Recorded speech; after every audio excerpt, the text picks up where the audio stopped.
ఎలక్షన్లు అయిపోయి దాదాపు 2 సంవత్సరాలు గడుస్తూ ఉన్నది. ఎలక్షన్ల తర్వాత దుబాయ్ పారిపోయిన షకీల్ అమీర్ నిన్న బోధన వచ్చి చాలా పెద్ద మాటలు మాట్లాడుకుంటూ మా స్థానిక ఎమ్మెల్యే గారి మీద కాంగ్రెస్ ప్రభుత్వం పైన ఆరోపణలు చేస్తూ ఉన్నారు. గత 10 సంవత్సరాల్లో ప్రజలకు ఉపయోగపడే పని ఒక్కటి కూడా ఈ టీఆర్ఎస్ ప్రభుత్వం చేయలేదు.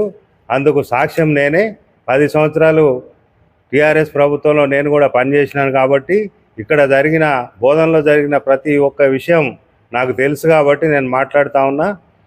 ఏదైతే టీఆర్ఎస్ ప్రభుత్వం డబుల్ బెడ్రూమ్ల పేరిట పేద ప్రజల కోసం ఇల్లు మంజూరు చేసిందో దాంట్లో ఇసుక దగ్గర నుంచి కాంట్రాక్టర్ల దగ్గర పైసలు వసూలు చేసి ఈ రోజుకు కూడా ఎవరైతే ఇల్లు కట్టుకున్నారో వాళ్ళకి డబ్బులు ఇవ్వకుండా ఆఫీసుల చుట్టూ తిరిగే పరిస్థితి ఉన్నది. దానికి నేనే సాక్ష్యం. రోజు నా దగ్గరికి బెనిఫిషరీస్ ఎవరైతే ఉన్నారో వాళ్ళు రోజు నా దగ్గర తిరిగిపోతూ ఉన్నారు.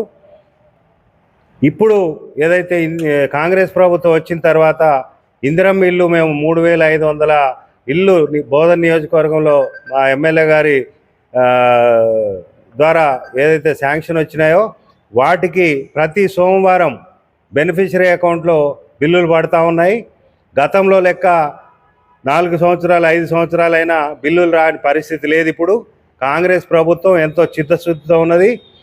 కాకపోతే ఏదైతే 10 సంవత్సరాల్లో టీఆర్ఎస్ గవర్నమెంట్ పెండింగ్ పెట్టి బిల్లులన్నీ అప్పులు కుప్పగా చేసిందో ఈ రాష్ట్రాన్ని, దాన్ని మెరుగుపరచడానికే చాలా సమయం పడుతుంది. కాబట్టి చెప్పిన 6 గ్యారంటీ స్కీముల్లో దాదాపు అన్నీ పూర్తి అయినాయి.